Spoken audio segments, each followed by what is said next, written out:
live. Welcome back, ladies and gentlemen. I am one of your co-hosts, Blake Ruffino. Alongside me is my counterpart and co-host, Joe DeLeone. Good evening, good sir. How are you?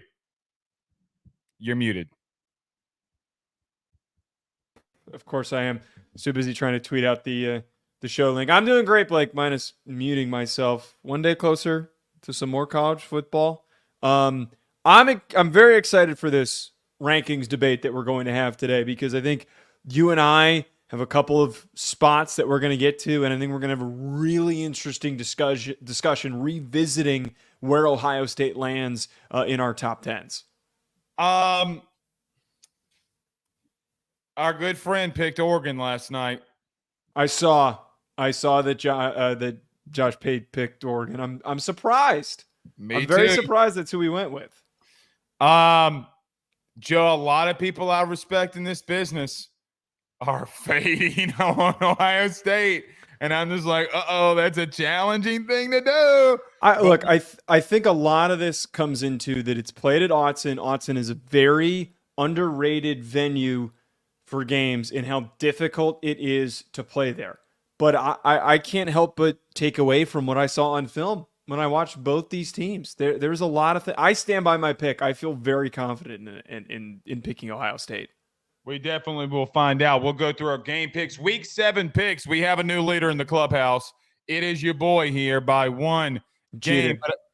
But no, I didn't cheat. I told you that A&M was going to beat the dog manure out of Mizzou, and lo and behold, they did. But new leader in the clubhouse. I'll just say that we have been very much better this year, this go-around this year. And think about this. Our picks are better this year, even though the season's chaotic. We're just picking all the smaller games right. Like last week, we didn't put Alabama and Vandy on our game picks. Right, yeah, lucky there. We got very lucky there. So we'll give you our 10 games that we're going to pick. We'll give you our power rankings as well. And, Joe, we're going to go, like we did in week 0, back to West Virginia, Iowa State taking on the Mountaineers. Your favorite fan base. They're back. Look, I'm picking Iowa State. I'm going to get that one already out there. That preview is going to be really interesting to discuss, Blake. I think that there is a lot to tell us that Iowa State has proven that they're the best Big 12 team to this point. But it's like a game of musical chairs. There's no consistency. So we could have every piece of evidence that Iowa State's going to win, and then the outcome could go in the complete opposite direction, and West Virginia could win just because they're at home. I have some magic numbers here for West Virginia. Are you ready? Okay. 53, 53, 50, and 60. Do you want to know what those numbers are? Garrett Green's completion percentages in his starts this season. Garrett Green's completion percentages in his starts this year against non-FCS opponents. I wonder who was right about that when West Virginia fans. I'm not mad at you anymore, but maybe this time around you'll actually listen to somebody that doesn't have pube hair on their chin and doesn't do a Rudy Poo podcast. Anyway, so we'll get into that. I agree with you, honestly, on Iowa State. And, Joe, we got to start talking about this. Are they a contender? Contender is not the right word, but I think that they're on a trajectory right now. If they beat West Virginia, yes, I think that they can win the conference. I really do. I mean, I think it all goes down to seeding. In this one, Joe, I mean, there's a very strong scenario now. If somehow they get in that 4 spot and got to play Georgia or somebody, they're very much doomed. Yeah. But if you look at that 3 seed, like, I mean, Joe, pick a team. Like, pick a team that may be at 11. Let's just say Clemson or Penn State. Tennessee. Perfect one. Tennessee. Secondary may be shaky. Tennessee wins in a first-round upset. Then they got to go to Iowa State or play Iowa State. Joe, I'm going to be real with you. I think Iowa State's built differently for a team like Tennessee where they can exploit that secondary. I mean, if Taylon Green can do it, Rocco Beck for 100% can do it. If Taylon Green can do it, Rocco Beck. Dude, Joe. No, I'm not going to go that far. We were talking about Taylon Green 3 weeks ago. He couldn't get over 50% completion percentage. Like, come on now. Come on. Oh, you and I are going to get into a serious argument when we do rankings. Oh, you and I are going to get, because I have a problem with who you put at number 10 for who you knocked out. I'll save my argument. I will save my argument.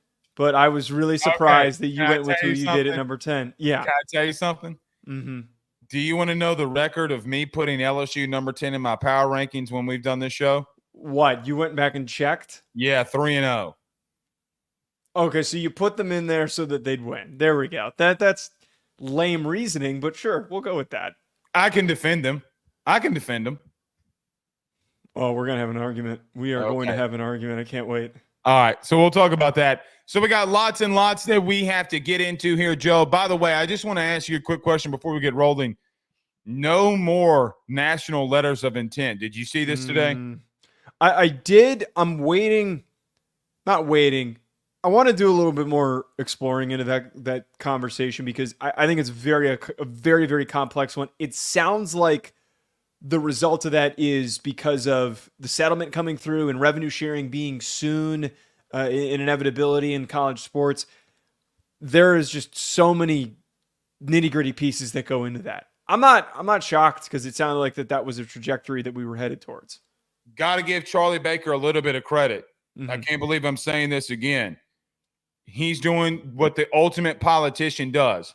He's doing things and changing things one step at a time, and nobody's noticing it. He's doing it during the season when there's a whole bunch of chaos, and nobody's noticing Smart.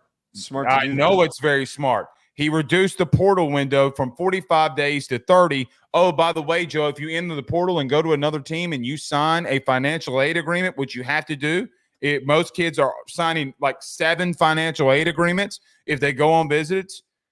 If you do that now, you have to go to that school. So, Charlie, look, I'm not the guy to come out here and say somebody's doing it. He's done a lot of bad things. But I'm not going to act like when I see something good, I'm also going to call it out. And I think that, look, slowly and steadily, you got to give him a little bit of credit, Joe, because he's doing what he needs to do, if that makes sense. Well, to his credit, he's been a lot better than Mark Emmert, which isn't saying very much. I think he's still figuring out the nuances of him having this role. Because like after the Sluka thing, he very egregious, just like without any information, made a bunch of wide-ranging statements about the situation with Sluka and the promises that were made to him. He didn't do any investigating, and he made some pretty crazy statements about everything that had happened. Like, that's bad. But these changes that he's making and doing them when everybody's distracted, yeah, it's a very smart move. It's very, very smart. Not when everyone's sitting on their hands and waiting for some news to break. Because the reason he's doing this the way he is, because nobody like us, me and you, who, by the way, you need to subscribe if you haven't done so already. We're so close to 10K. Yep. Nobody on a national show, because we have so much we have to talk about. Like you said earlier, we got so much going on. Slowly but steadily, he's trying to win a very, very long race. I don't think he could do it, but at least he's doing something. So let's get to it, Joe. Everybody do us a favor and hit the like and share. If you're on Facebook, to all those groups, to all those social media pages, you're watching us, listening to us on YouTube, like, subscribe, notification bell, wherever you listen to podcasts, rate, review, and subscribe. Joe, let's talk about our good buddies over at betonline.ag. When we return, we come back and give you our power rankings. Next, stay with us. BetOnline is the fastest and easiest way for you to wager on all of your favorite sports, contests, events, with the first-to-market odds and lines. Find reviews for all the news for each league, including Major League Baseball, NFL, NBA, NHL, combat sports, college sports, esports, and even golf. BetOnline continues to be the top online resource for all of your sports information for live in-game betting, props, and futures. Head on over to BetOnline today and use your mobile device to join and make your first sports bet. Use our promo code BELIEVE50, that's BELIEVE50, BLEAV 50, to receive your 50% off welcome bonus on your first deposit. That's betonline.ag, betonline.ag. We're back. All right. So, Joe, halfway through the season, now we go through week 7 of our power rankings. Going to put yours up first here. Who do you have in your top 10? I'm an Ohio State hater. I think Ohio State sucks. Oh, look, they're number 1 on my power Ohio rankings. State fans are really mad at you right now. Why? Just because I tell the truth. I am a hater, apparently. Y'all just don't want to listen. Apparently, Will Howard's a Heisman Trophy winner, and I'm not giving him the credit for it. You know, God forbid I'm a little bit realistic about what he can do. Number 1, Ohio State. Number 2, Texas. Number 3, Miami. Number 4, Georgia. Number 5, Oregon. Number 6, Penn State. 7, Alabama. 8, Ole Miss. 9, Clemson. 10, Tennessee. All right, so I'm going to go through mine here, Joe. Not a lot of changes or mix-ups here. We both have about the same top 5: Ohio State, Texas, Georgia, Oregon, Miami, Penn State, Alabama, Ole Miss, Clemson, and at number 10, LSU. Go ahead and rip me a lap for my number 10. Well, look, can we talk about Ohio State first in all seriousness? Okay, Let's jump into it because it's probably what the title of this video is going to be. Why Ohio State should be number 1. I think, and I said this a couple of times this week, they have been the only team that has, I think, the strongest win and the best record combined. They're not the team with the best win on the season so far because Alabama beating Georgia has been the most impressive. But what I'm talking about here is that I think that in the way that they played against Iowa and how easily they dominated them, I think that win is equally as impressive as the game that Texas had over Michigan. I don't think Michigan's heads above Iowa. I really don't. I think those teams are very similar. I think Michigan's just a little bit better defensively. That's the only difference. They're just as much of a mess offensively as Iowa is. It's not saying a whole lot. So I think that to this point on offense now, dude, they've been through 3 quarterbacks. Michigan's been through 3 quarterbacks. They don't know who they're going to. They could end up going to a 4th by the time the season's over. They don't know who they can turn to. I get what you're saying, but one is still in the 80s in total offense, and another one is at like in the 130s. I get what you're saying, but still. Iowa's only other loss this season is to an Iowa State team that we're going to prop up that I actually considered putting at 10, but I couldn't take Tennessee out yet. I think that what Ohio State has done so far this year has been extremely impressive, and more importantly, they have blown through every single team that they have played, albeit it being G5 programs. Texas is not far behind them, but the argument is certainly to be had that Ohio State has done some great stuff this year, and I think that Michigan win is not as shiny as it was when we reacted to it after a couple of weeks. It's tough for me to come in here and argue with you on who needs to be the number 1 team because you're justifying that, like, hey, man, they've looked sharp against an Iowa team. I'm going to be real with you. Iowa, for what it's worth, I don't think they're as good as they were or have been the last few years defensively. Joe, they were going into that game 70th in the country in passing yards allowed. They got thrown all over. I mean, Will Howard threw for 4 touchdowns, Joe, and I'm not getting in that conversation with you. But the bottom line is, you're projecting with them because they have. I'm not. I'm actually not. This isn't a projection. Okay, not you. I'll say me. I'm projecting here. I don't think if you lined up any team in America on a neutral field right now, Ohio State versus Ohio State's going to be a favorite in all of them because of what we are at right now. That's why I have it at number 1. However, they have not been tested, not the way that they need to be tested. I don't know if Oregon's the team to test them the way that they need to be. I think that they win, and we'll talk about that in a minute. But, Joe, there's something about being a team, like being them and seeing what we need to see. I mean, look, the Michigan situation, Joe, for what it's worth, a year ago when they didn't play anybody, then they played Penn State and ran the ball the whole second half, and they won. That's a far cry, man. Teams don't normally do that. National championship teams, if you look at them historically, Joe, get tested early in the year and then continue to get better. I mean, Georgia, you look at Bama, you look at Ohio State the year that they won it in 2014, challenged earlier in the year. So for me, I'll just say I'm projecting. I think that they're the best team in the country. Now, how does Will Howard look coming after this? I think he's played good. I really do. I'm again not trying to get in that argument. We're not doing that. But at the same time, I think that they have it. I think that the staff, the players, experienced quarterback. I think they have everything that I look for in a national championship type team, and I think that that's them. That's why I have them at 1.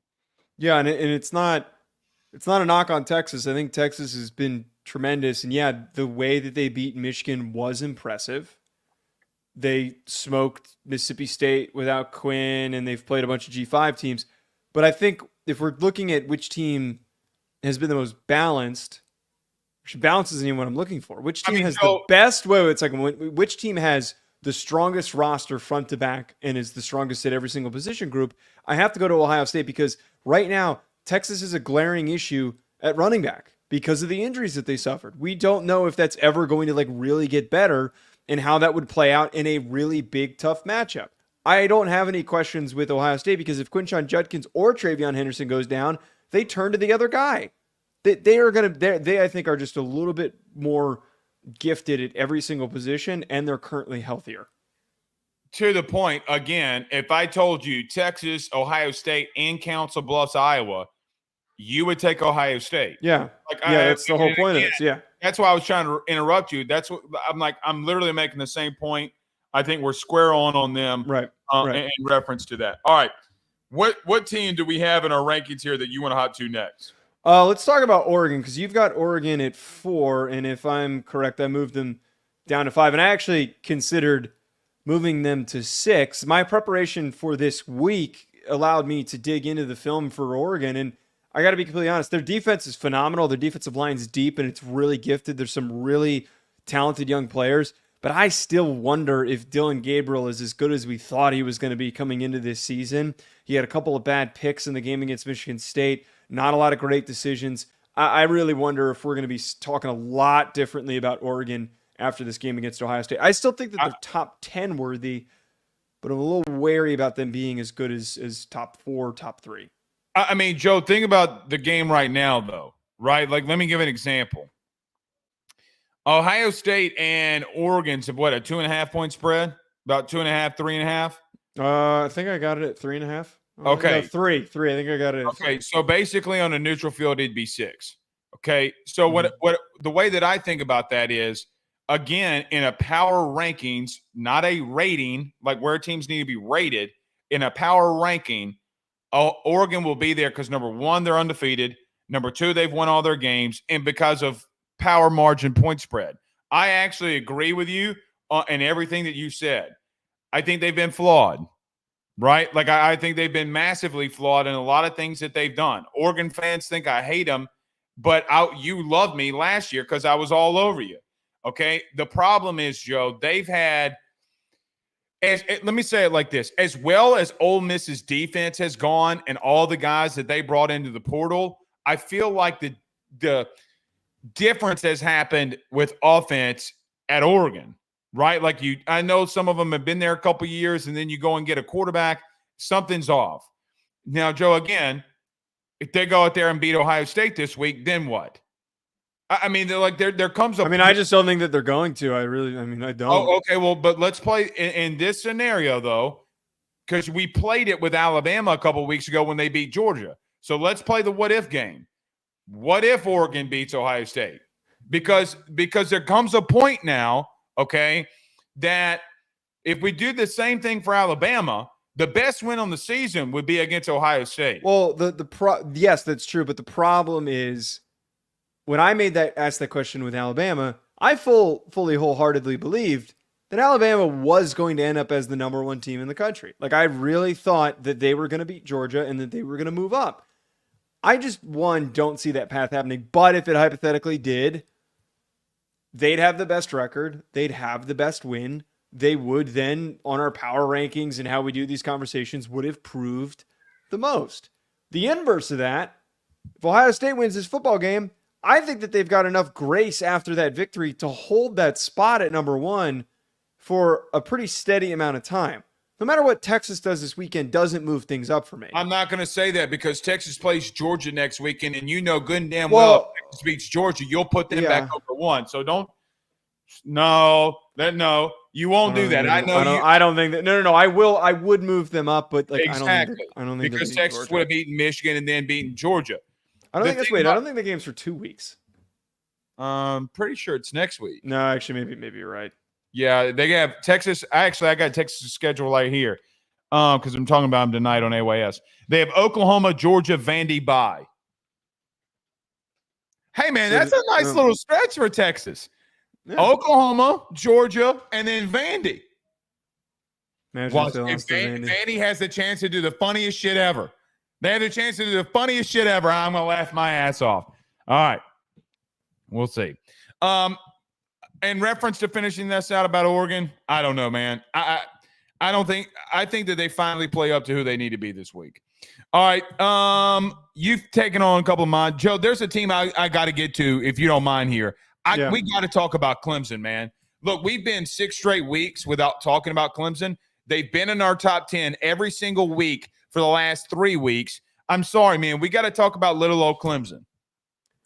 Clemson is worthy of being a top 10 team to this point because they have the benefit of the doubt of their only loss being to another top team, and they've blown out all the crappy teams on their schedule.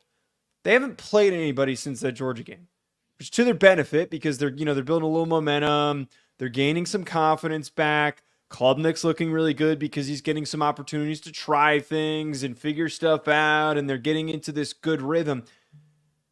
But I think I feel not the least confident, but I feel like I know the least about a team on this board because of how volatile of the results. They barely show up against Georgia, and then after that, they're smoking every single team that they play. Is that supposed to be more telling of Georgia?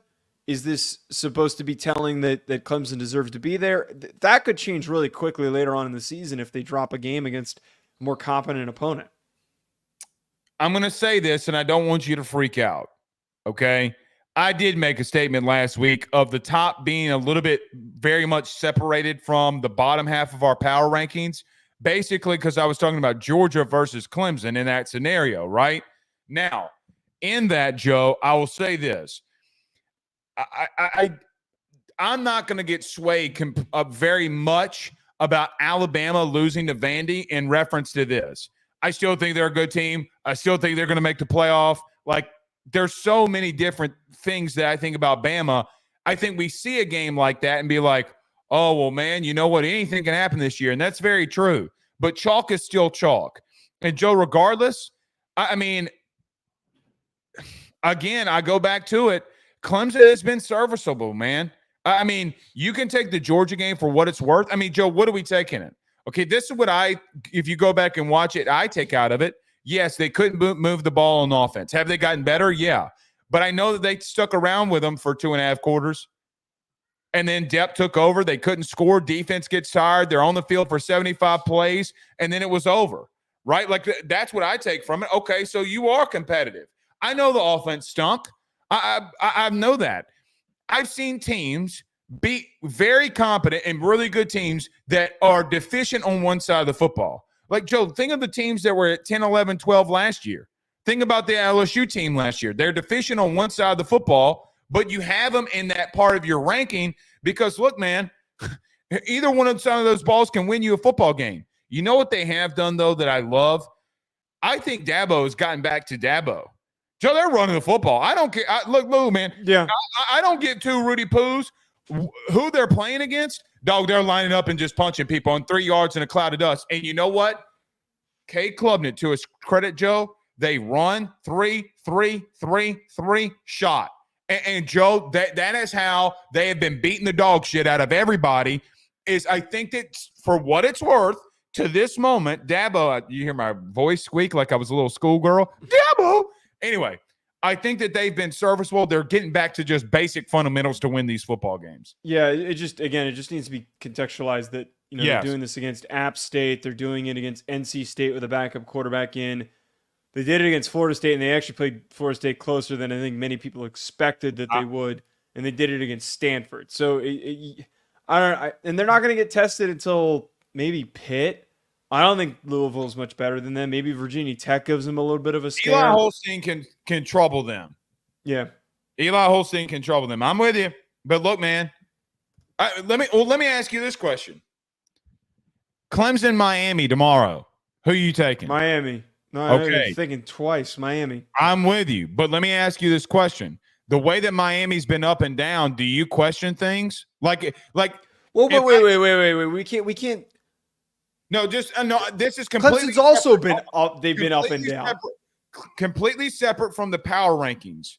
Like, if you broke the game down today, would there be something in the back of your mind that, like, hey, man, Clemson, too many turnovers for Miami. They played around, and that's how Clemson won. Like, I would think about that. I think that that outcome is complete. And for some reason, people keep trying to push this out of the conversation. The outcome is completely different because they're not traveling across the country during a game week to go play Cal. And in that situation, you're coming more locally to face one another. Country to play Cal or start the season off playing Georgia? You choose.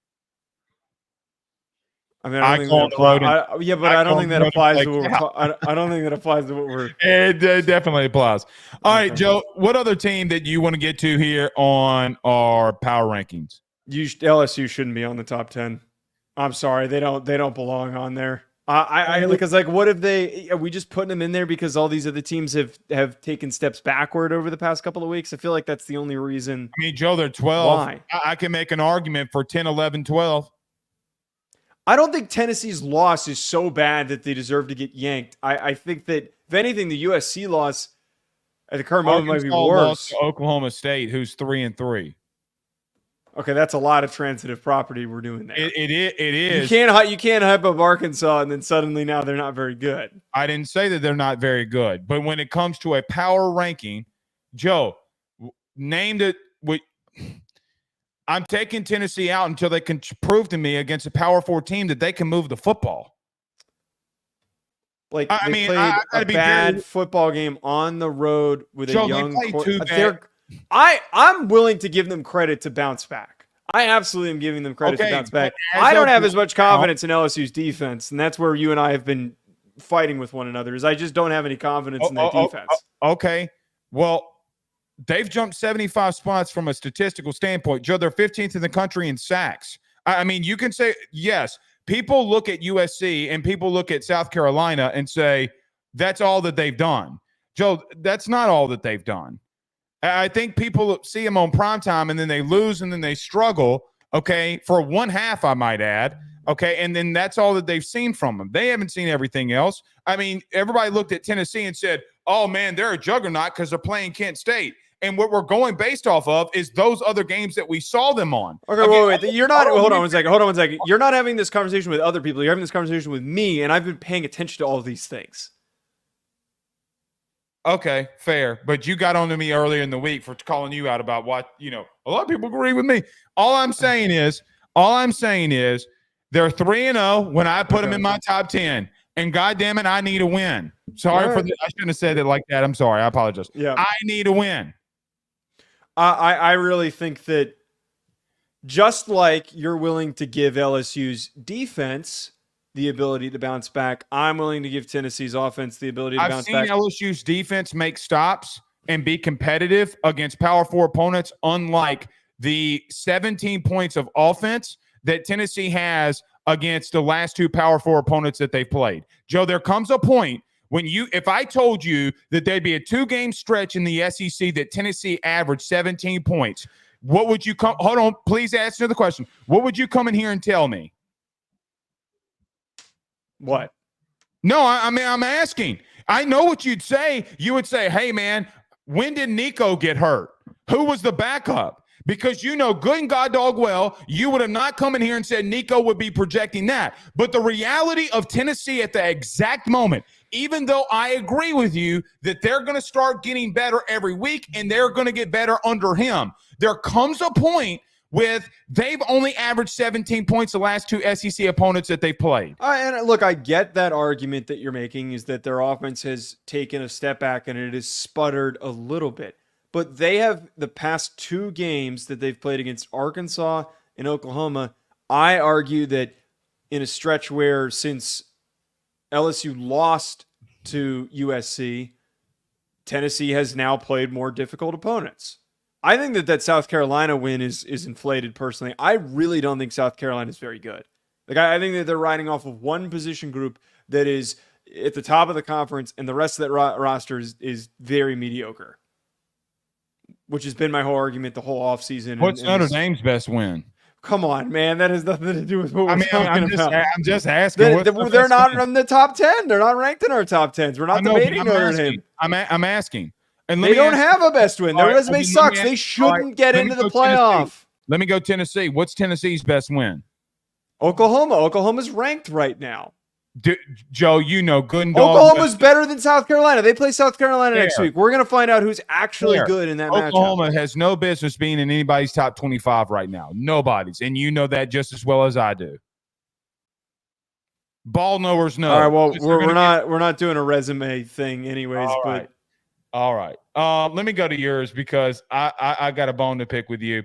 What? No, actually, I don't know. I'm trying to – let's talk about Alabama. So okay. Alabama drops 7th in both of ours. Joe, is it right for us to put Georgia ahead of Alabama? Yes. Because I think that, and this is going to require a little bit of mental gymnastics here that I think some listeners are going to hate.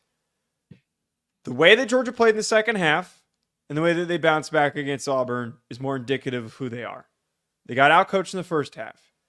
Inversely, the mistakes and the issues that were exposed for Alabama that can cause them to lose games down the road that were shown in the second half against Georgia and against Vandy deserve them to be a little bit behind Georgia.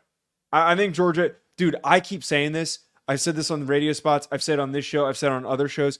I really think that loss early in the season was the best thing for Georgia. I think that Georgia is going to just keep climbing because they're a team that gets pissed off when they lose games like that, and they know how to correct their issues. Well, I'm not going to go that far because one of their receivers that they were utilizing, and Colby Young got arrested yesterday. Yeah. I mean, dude, Georgia, I'm going to talk about them later tonight. Think about this. They have Mississippi State at Texas bye. Then they have Florida at Ole Miss, Tennessee, UMass, and Georgia Tech. They can slip up in one of these not named Texas. They can that 100%. UMass. No, I mean, think about this. What if we learn a lot about Ole Miss this week?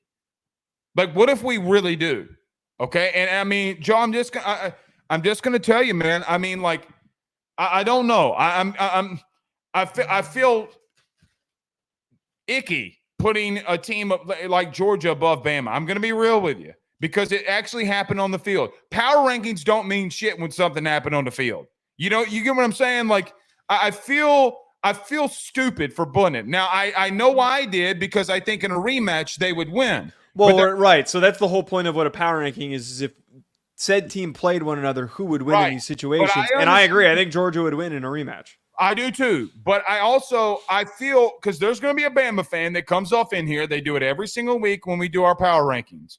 There's going to be a Bama fan in here that's going to say, oh, look at these sons of guns. We beat Georgia on the field. And I got to be real with you. I actually feel them on it.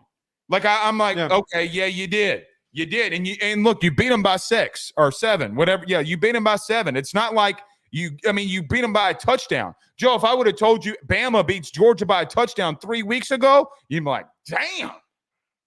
Like, damn. They did it. They did it. And then you're going to ask me, like, how did they do it? Was it like the SEC championship game last year when they did the same exact thing? Because I know one thing. I was like, damn, Milroe actually did it. So there just comes a part, Joe, where I'm like, yeah, I'm with them on that. That's all I got to say. All right. Let's get to our game picks here. All right. Joe, week 7, there's a new leader. Yeah. I've taken back control. 43 to 17. You have 42 to 18. Dude, I got to give us a round of applause here for just a moment. Not too shabby on these game picks here, my man. But there is a new leader in the clubhouse, I got to tell you. I don't know what we were at last year. Look, you're not going to. Dude, we were about 50%. We struggled in the beginning part of it. Yeah, we did. Were we that bad last year? Yeah, we were pretty bad. Like, we were really bad. But this year, we're much, much better. Yes, we're doing a lot better. Yeah, we're doing a lot better. So I'm just telling you, we have been pretty good at these. Let's get through some of them now. Ohio State goes to Oregon. Joe, both of us taking the Buckeyes here. Yeah. What we talked about in the preview still stands for me. I think this game is won along the line of scrimmage. More specifically, I do not have faith in Oregon's interior offensive line to be able to block Tyleik Williams and that entire defensive front. I think that pressures are going to build up against Gabriel. I think Gabriel is going to have a couple of mistakes. He might have an interception, fumble, whatever it is. He has not been on point, and I think that they're going to have a ton of trouble running the football, which has been important for them, for their offense staying ahead of schedule. That's the separation point. We need to acknowledge that one team's firing on all cylinders and one has been taking a few weeks to get going. And I don't think that this is an indictment on Oregon and the future success that they could have later on in the year. It's just a little too early for them to face Ohio State. So give me Ohio State to win this one. I'm going to go 31-28. I think Oregon's on a last-second drive, and they're unable to do it. They're unable to convert. That's what I'm going to go. I can get behind that. I'm going to go with – I think the game's going to be really entertaining. I think it's still – like regardless of Oregon's in that place, I'm always going to give them the benefit of the doubt. Give me Ohio State 31-28. USC goes to Penn State. Penn State is the team that both of us chose here. I got to admit something here, Joe, on this pick. Mm-hmm. Man, a lot of teams that have traveled that far this late in the season, they've had issues. I'm not willing to count out USC completely in this one, but their running game has just been so good. That's why I went ahead and went with them. But by the way, really quickly, I did go and check what our Week 12 totals were. You were 51-33. I was 52-32. So we're probably going to pass our total wins. We didn't pick 10 every single week last year, but we're definitely doing better percentage-wise. To talk about this game, though, the travel is going to be tricky, and I do think that it is definitely holding a toll on a lot of these guys in their performances and having to make these trips. I think to Penn State's benefit, they haven't had to go cross-country yet. So that helps them. You know, they're not doing this multiple times in 1 month. So this is the first time that they're doing it. Second of all, I keep coming back to I really have faith in the running game led by Kotelnicki. I think that maybe not in the first half, but in the second half, third quarter, midway through, they're going to start to break free. Nick Singleton's going to have a big gain. Katron Allen's going to have a big first down. The run game will prevail, and Penn State will win. I agree with you, but I'm telling you, man, I don't trust it. I believe in it, but I don't trust it. I would equate it like this. You and your girl are just started dating, and you think y'all are in a good spot, but you don't know if you can completely trust her yet. You know, she's going out with the girls, having some fun. All I'm going to say is that's how I feel about Penn State. I think you might be a good one, but I don't trust you. I don't know how to respond to that. Let's go with it. I'm telling you, it's a very accurate assessment. Trust me. Okay. Tennessee and Florida, we're both going with the Vols. I'm taking Tennessee. I think this is a get right game. I think that for what Tennessee has dealt with, you're pissed off with a loss. You got to prove everybody wrong. You're going to show out. You're going to try and put up as many points as you can. You're going to try and take chances a little bit more, be more aggressive offensively, open things up some more. Yeah, I'm going with Tennessee here. I'm going to agree with you, but I'm going to use my time for this. Blake Morgan says, I love your explanation. Yeah, one of your Facebook followers likes your All I am saying is don't disrespect Facebook. I'm not disrespecting them, but they're there for you. They're not there for me. Okay. Unlike the followers of this channel being split down the middle. All I am saying is it was a good explanation. I 100% agree with you about the Vols. Colorado and Kansas State, both of us going with the Buffs. Joe, Sunday night, if they beat Kansas State the way that we think that they're going to win, we're going to have a segment on this show about Colorado because of just the perception of Colorado potentially winning the Big 12. They'll be ranked. I'm not ready to jump in on them going that far and to finish the season that strong. I think 9-3, 8-4 is 1,000% on the table and accomplishable for them if they beat Kansas State. But this game specifically, the advantage that they will have is if they can build a 10-point lead at home, they can pull away later on, and it's going to be too difficult for Kansas State to get back into it because they just don't have the potency trying to throw the football. So I feel strong about this one, but I'm like 55% leaning towards Colorado. I agree. There's a solid path to beat Colorado. We saw it. If Kansas State can be effective running the football, which the last time we saw someone at quarterback that could really move, they played North Dakota State and got in a dogfight early in the season. If you remember, Avery Johnson can move and they can keep the ball away. I will remind you, if that happens and Colorado's massively losing that time of possession game, Kansas State's going to roll here and it's going to get ugly pretty quickly. I'm telling you, don't play around with them. Like Joe said, Alabama versus South Carolina, both of us projecting that Bama will bounce back here. Another get-right game. And like we saw with Ole Miss last week, they're going to be able to find a little bit of juice, and they're going to be a lot more locked in. You don't get upset 2 weeks in a row. I'm sorry. Unless you're a really bad football team with a really bad coaching staff, that's not this Alabama team. Embarrassing, program-defining upset that they suffered last week. This is a bounce-back situation for them. I don't know what South Carolina is going to show up. Joe, I really don't. The same one that's shown up every single week, the mediocre one. Because, I mean, let's just be real with it. I mean, against a really good Kentucky team, they were able to run football. It's not a really good Kentucky team. Okay, really good Kentucky defense. Excuse me. A really good Kentucky defense. They ran the ball at will. LSU, they ran the ball at will. I mean, then they go again against Ole Miss. Joe Beamer is an idiot. He went for it on his own side of the football. My whole argument in the offseason that everyone got all bent out of shape over. He's not a good coach. He's supposed to be this special team savant, and he did all that bullshit. Yeah, no, I'm very happy with picking Alabama. I think they're going to smoke them. Oh, I think they're going to smoke them too, but I'm just saying. Their defense is good. Yeah. Notre Dame on upset alert, but we both go with the Irish. Stop it. Yeah. I swear to God. All I'm going to say is just please, just win. I don't care what the score is. If you win by 2, I'm happy with it. Just win, please. Actually, you need to blow them out to bolster your resume. But in the last time y'all went to Stanford, you lost? No, it's at home. Last time Stanford came to South Bend, we lost. So that's worse.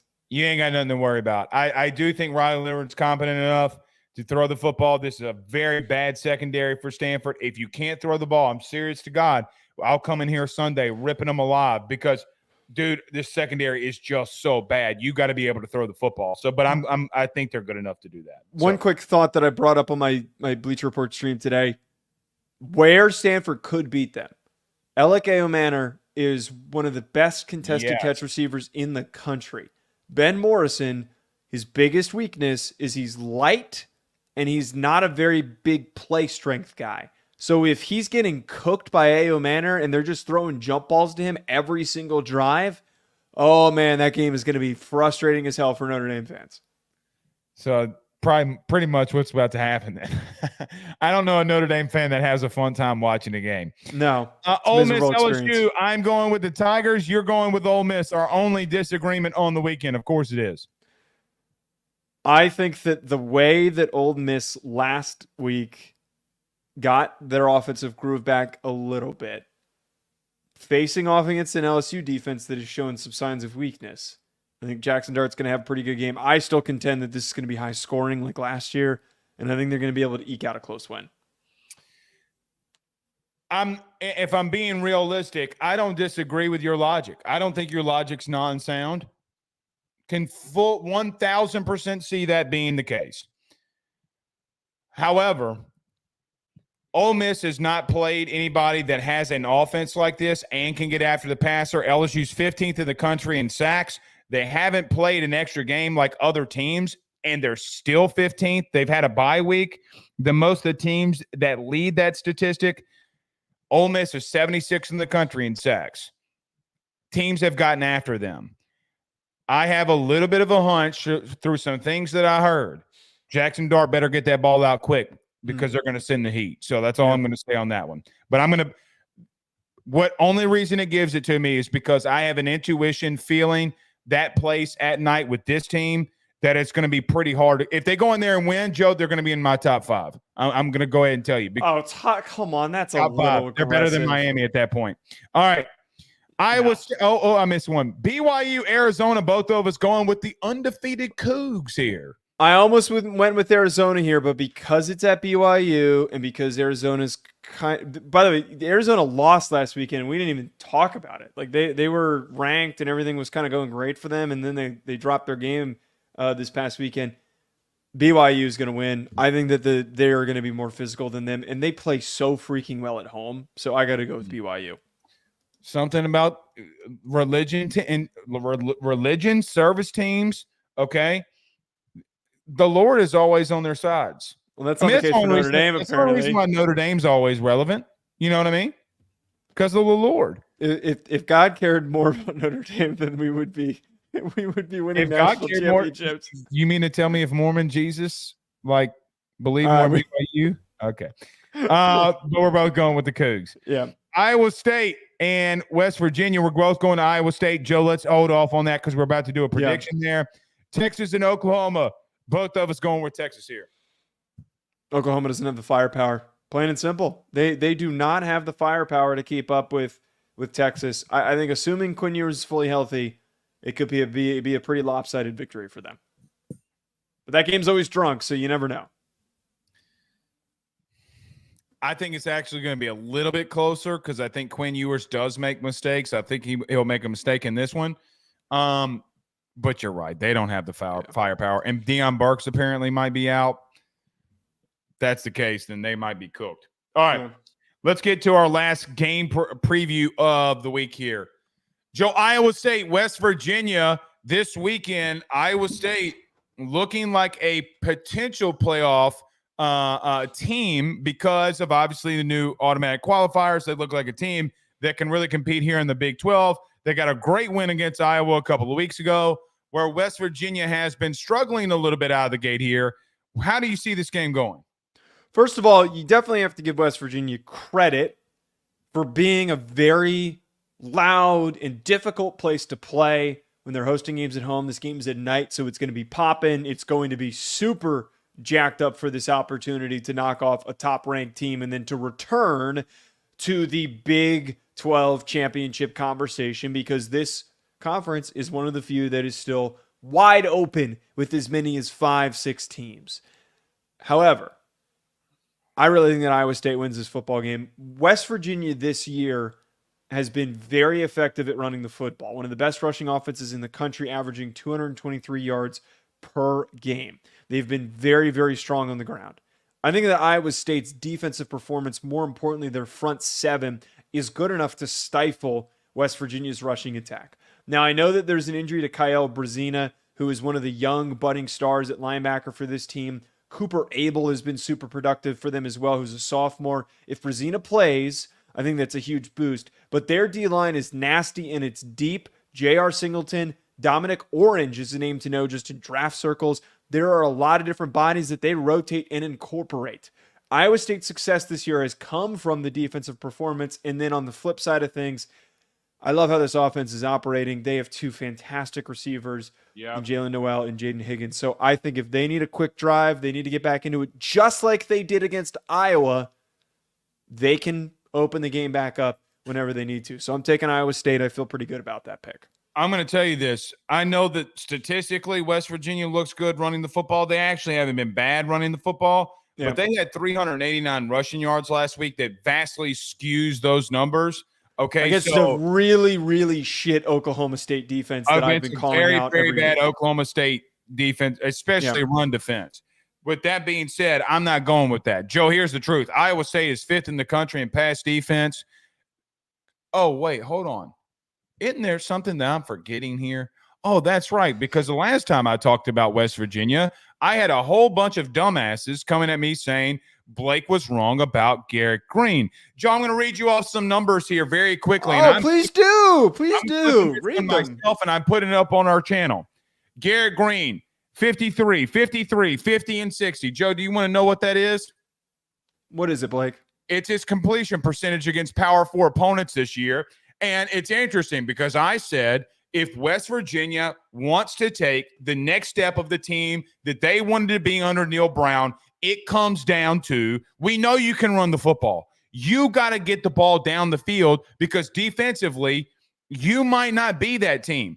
And then when I said that, our secondary is really good. Oh, really? Your secondary is really good. Really bad. Wait, they gave up before you jump in here. So their numbers are improved because of them kicking the crap out of Alan Bowman. So they're a little bit deflated.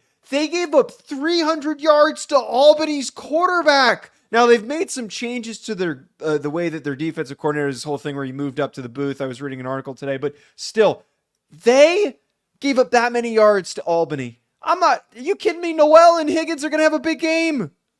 Who said that exact thing about them in the preseason? You did. I should have given you more credit. Okay. I mean, my barometer for West Virginia is ding, ding, ding, ding, ding, ding, ding, ding, ding, ding. It is, dude, they are not. I'm telling you, they are not a good football team. They're just not. They're going to get outcoached. They're going to get outplayed. So many different things I can say about them. I don't hate West Virginia. The best coach that I've ever had for my own favorite team came from West Virginia, along with the freaking OC that you want to hire. Joe, they want Jimbo Fisher. I digress in all of that. Listen, Iowa State's pass defense has been borderline elite. That's the reason why they're fifth in the country in passing defense. Now, have they played anybody that can stress them? No, not really. I mean, but they've faced some really speedy receivers, some big-bodied receivers, and, Joe, they've taken everybody to the woodshed. I'm a Rocco Becht fan. I think the kid's going to go in there and throw all over him. He's been extremely – it's polar opposites. He's been extremely efficient. He's completing 65% of his passes. He's got a 9-3 touchdown interception ratio. He has been the epitome of consistency compared to the – And look what he did in the last drive. West Virginia fans, before you clip this and you put it on your small little channel and never respond to us again, all I want to tell you is this. I've talked about this at a high level. You have not. You do not have a quarterback that can lead you to wins over teams like this. Now, can they upset them? Can Iowa State go in there and crap down their pants? 100%. But you're not a good football team. You're already planning on firing your head coach. So who was right in this whole scenario? You want freaking Jimbo Fisher.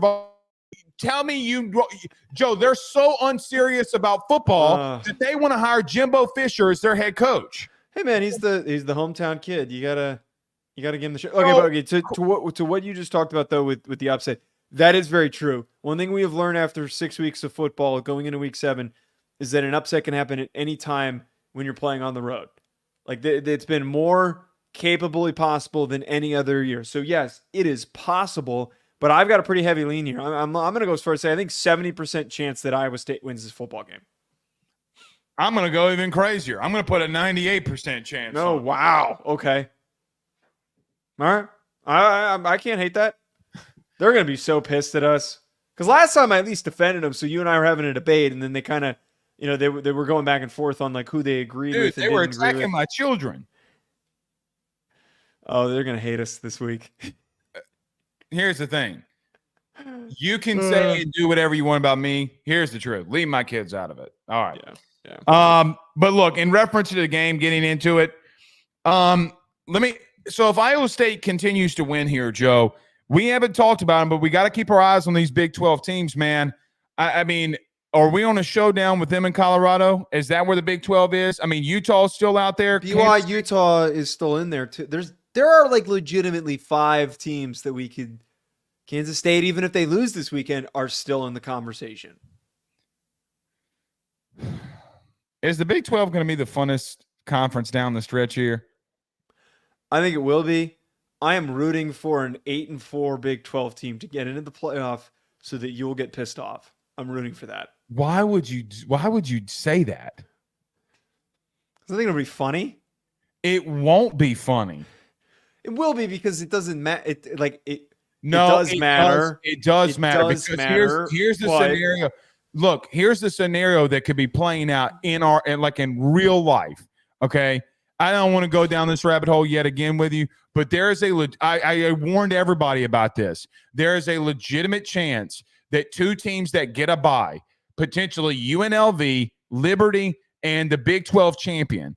Joe, they have no business. The G5 team will never get a bye. I'm promising you that right now. They will not get a bye unless it's unless it's like a Cincinnati type team, but we don't have one of those this year. Fair. I went too far. Yeah. But regardless, you have a Big 12 team that's going to get there at 4, and then the next week they get to play Georgia. Good luck. That's not fair to Georgia, who's got to play. Joe, by the way, there's a strong chance that Georgia can be 1-1 against the number 1 team in the country twice this year. Like, there's a strong possibility, and you're going to tell me that one of these teams out of the Big 12 deserves to get an automatic bye. Are you kidding me? Are you kidding me? I still think it means something to win your conference. No, it's not. Well, they're going to get their asses kicked. Yes, but yeah, I don't disagree with that. I just take Georgia completely out of the equation. Wait, hold on 1 second. The argument that you and I have had has never been me saying that they deserve the bye. It's been me saying that they deserve a bid. They deserve to get into the bracket. We're at. But again, regardless of what our debate is, getting to the reality of this. Yeah. Joe, could you imagine? Let's just say Colorado loses 1 or 2 more, but wins the conference. Colorado has no business being in there with, let's call it what it is. If any of our top 10 teams from our power rankings making the playoff, Colorado has no business being above them in any of them. Like, think about this. You would have to put them over Oregon. You would have to put them over what might be the 3rd or 4th best team in the SEC at the current moment as we sit in it would be Bama. I'd put one of those teams in there over Notre Dame. I'd put one of those Big 12 teams in there over Notre Dame. Well, I don't know who. Yeah. But Notre Dame's not in the fight here. All right. They never are, but you understand what I'm saying. Yes, I understand what you're saying. That's what my whole argument was all off season. Because, dude, could you imagine? Because we had this happen a couple of years ago before we get out of here. Remember when Kansas State upset TCU? Yes, and there was a year that we didn't really have a strong 4 team. We didn't have a strong enough of a number 4 team. But they still went in. Wait, but that TCU team still went on to beat Michigan. So they were competent enough. I don't think there's a right answer. That's part of my whole argument here. Is that I'm not talking about TCU. What I'm saying is that 8-4 Kansas State team would then get the automatic bye. They were 9-3 and they were 10-3 after they won the Big 12. Okay, but you get what I'm saying. Like, I mean, that is ridiculous. Charlie Baker, I talked all that shit about how I thought in the beginning. He doesn't have control over it. Well, yeah, you're right. It's a playoff committee. All of y'all are idiots. We'll see y'all on Sunday, man. Y'all have a good one. Peace.